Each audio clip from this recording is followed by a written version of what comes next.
आज है नवरात्रे का छठा दिन। तो घर की साफ सफाई का काम छोड़कर मैं लग गई थी अपने खेती बाड़ी के काम में। तो ये खाद की थैलियां थी जो बहुत टाइम से रखी हुई थी, मतलब कि 3 महीने से रखी हुई थी और इनको धुलना था। तो मैंने एक दिन पानी गिरा तो सारी थैलियां धोकर रख दी थी और बगल में रख दी थी। और मेरा चल रहा था अभी काचरी उखाड़ने का काम खेतों में, तो बिल्कुल भी टाइम नहीं मिल पा रहा था।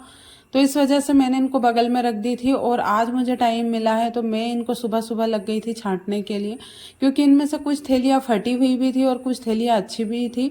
तो मैंने सोचा जो फटी थैलियाँ हैं उनको बगल में करके अच्छी थैलियों को छांट लेती हूँ। तो इनको उल्टा करके मैंने धोया हुआ था क्योंकि ये खाद की हो रही थी और मुझे इनमें भरना है अभी आने वाली अपनी फसल, यानी कि सोयाबीन की फसल को। तो सबसे पहले मैंने इनको अच्छे से उल्टा करके धोया था और सारी थैलियों को धोकर अच्छे से सुखाया और उसके बाद यहाँ पर लाकर रख दिया था। और अभी मैं इनको सीधा कर रही हूँ और अच्छी अच्छी थैलियों को छाट कर बाकी की थैलियों में सिलाई करूँगी अगर ज़रूरत लगी तो, क्योंकि ये थैलियाँ अच्छी वाली थैलियाँ तो कम ही थी, बाकी सारी थैलियाँ फटी हुई थी। तो मैंने सोचा सबसे पहले इनको छांटने का काम कर लेती हूँ, उसके बाद बाकी के काम मैं बाद में करूँगी। और घर में ऐसा का ऐसा ही बिखेरा पड़ा हुआ था क्योंकि इस बार तो नवरात्रे में घर की साफ सफाई भी नहीं हुई। और ये मैं पहली ही एक औरत हूँ जिसके मुंह से आप लोगों ने ये सुना होगा कि नवरात्रे में साफ सफाई का काम नहीं हुआ, क्योंकि सभी अपने अपने घरों में नवरात्रे में साफ सफाई का काम करते हैं।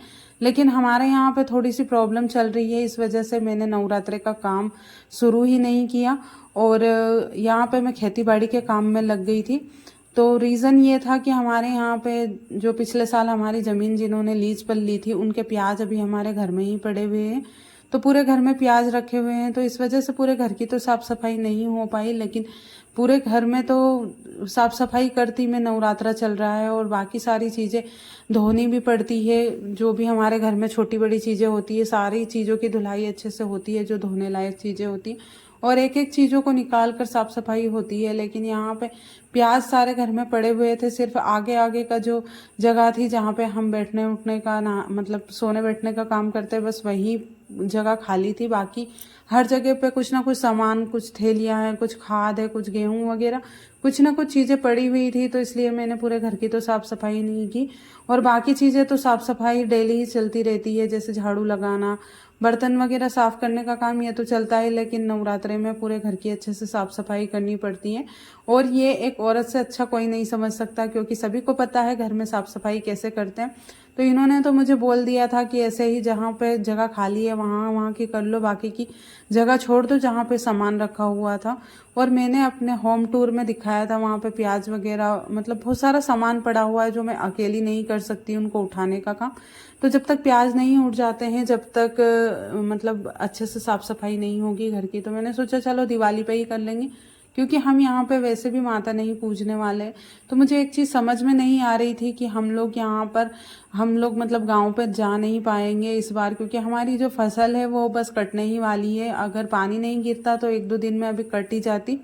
तो इस वजह से हम लोग गांव पे नहीं जा पाएंगे। तो क्या हम लोगों को यहीं पर पूजना चाहिए या फिर और कुछ कर सकते हैं हम यहाँ पे, हल मतलब छोटी मोटी पूजा कुछ भी कर सकते हैं? तो आप लोग कमेंट करके बताना कि अगर हम लोग वहाँ पर नहीं जा रहे हैं तो क्या हम यहाँ पे पूजा पाठ कर सकते हैं। वैसे तो घर में साफ सफाई का काम तो हुआ नहीं है, जैसा था वैसा ही पड़ा हुआ है। तो मेरा तो मन नहीं करता है कि ऐसे घर में पूरा गंदा हो रखा है और जाले वगैरह लगे हुए हैं, तो ऐसे घर में मैं पूजा पाठ का काम करूं, क्योंकि भगवान भी खुश नहीं होते हैं अगर ऐसे घर में हम पूजा पाठ करते हैं, तो और उल्टा पाप ही लगेगा।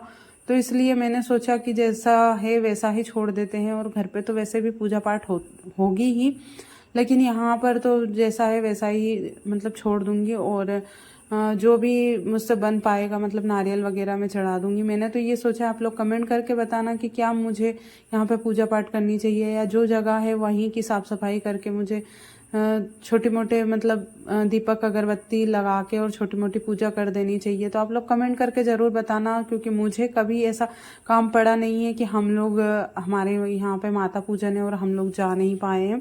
तो ये पहली बार ही हुआ है मेरे साथ में ऐसा, और इस बार फर्स्ट टाइम हम लोग यहाँ पे आए और ऐसी समस्या में पड़ गए कि समझ में नहीं आ रहा है कि जाएंगे तो हमारी फसल ख़राब हो जाएगी और नहीं जाएंगे तो ये वाली बड़ी समस्या है। तो आप लोग ज़रूर कमेंट करके बताना, क्योंकि ये चीज़ मेरे लिए बहुत ही ज़्यादा इम्पोर्टेंट है।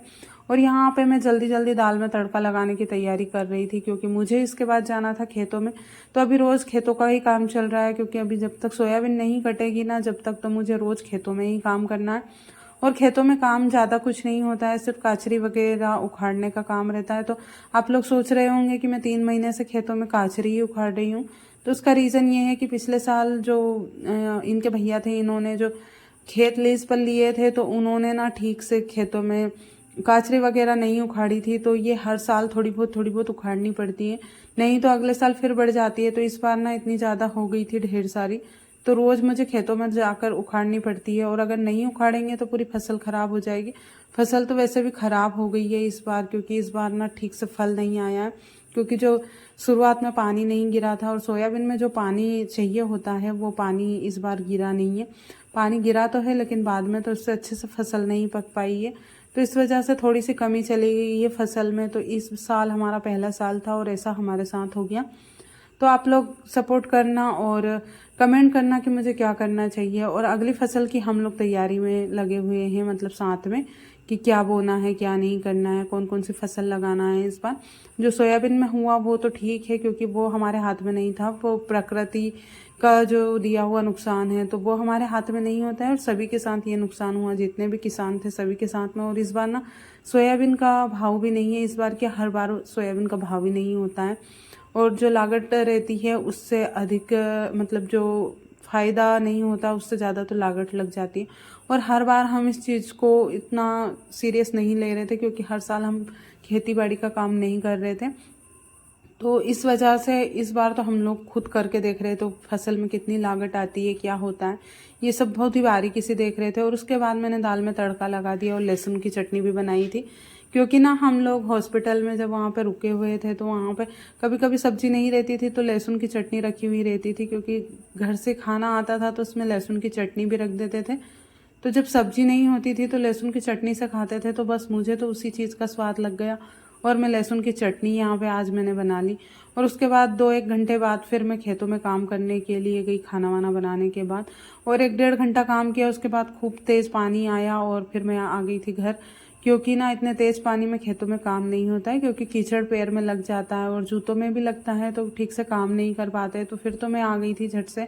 और फिर यहाँ पे आने के बाद बहुत ज़्यादा थक गए थे और भूख भी लग रही थी, तो इन्होंने बोला कि आज तो कुछ स्पाइसी सा खाने का मन कर रहा है, कुछ भी मतलब बना लो जिससे पेट भी भर जाए और मतलब थोड़ा अच्छा लगे खाने के बाद। तो पोहे काफ़ी टाइम हो गया था बनाने के, तो मैंने सोचा आज मैं इनको पोहे भी बना के खिला देती हूँ। तो आज नए तरीके से पोहे बनाकर खिलाऊंगी। तो आज सोया बड़ी वाले पोहे मैं बनाऊंगी। तो सबसे पहले तो डिब्बे में शक्कर भर देती हूँ, क्योंकि आज सुबह ही शक्कर ख़त्म हो गई थी इसमें। और सुबह की चाय बनाने के बाद फिर मैंने उसके बाद चाय नहीं बनाई। तो 2 किलो शक्कर मंगवाई थी, तो थोड़ा थोड़ा करके इस बार तो हम सामान मंगवा रहे हैं। तो जैसे तैसे थोड़ा में ही टाइम पास कर रहे हैं। और शक्कर भर के आधी रख दी थी और आधी बगल में रख दी थी, क्योंकि जब भी सामान लाकर मतलब लेकर आते हैं तो आधा ही सामान मैं उसमें से रखती हूँ जो यूज़ करने के डिब्बे, और आधा संभाल कर रख देती हूँ, क्योंकि ऐसे जितनी ज़्यादा दिखती है उतनी ज़्यादा यूज़ होती है। ऐसा मन में होता है, मतलब कि जितनी ज़्यादा चीज़ें सामने रहेगी उतनी ही ज़्यादा हम लोग उसका यूज़ करते हैं। तो इसलिए फिर मैंने आधी शक्कर रख दी थी और आधी डिब्बे में भर दी थी। उसके बाद ऑयल भी ख़त्म हो गया था, तो ऑयल भी मैंने इसमें भर दिया था। और उसके बाद फिर मैं करने चली थी पोहे की तैयारी। तो पोहे तो अच्छे से भिगो दिए थे। उसके बाद मैंने सोया बड़ी को भी अच्छे से बॉईल किया। उसके बाद में प्याज मतलब मीडियम साइज़ के काटने के लिए लग गई थी। और यहाँ पे सोया बड़ी भी उबल गई थी और साइड में रख दिया था। पोहे भी मैंने भिगो दिए थे, तो अच्छे से धोए थे पोहे, उसके बाद भिगोए थे। और अच्छे से बारीक प्याज काट रही थी। और बहुत टाइम के बाद आज पोहे बना रही हूँ ना, तो मन कर रहा है कि जल्दी जल्दी बनाकर खा लेते हैं, क्योंकि भूख भी लग रही। खेतों से आने के बाद ना इतनी तेज़ भूख लगती है कि कुछ ना कुछ खाने के लिए मिल जाता है, तो बहुत अच्छी बात है। लेकिन घर पे तो हम ही लोग रहते हैं, तो खेतों से आने के बाद भी मुझे ही काम करना पड़ता है। तो यहाँ पे मैंने कढ़ाई चढ़ा दी थी और इसमें खूब सारे मूंगफली के दाने मैंने डाल दिए थे। तो ये तो मेरे लिए खूब सारे, आप लोगों को कम लग रहे होंगे, लेकिन मेरे लिए बहुत सारे।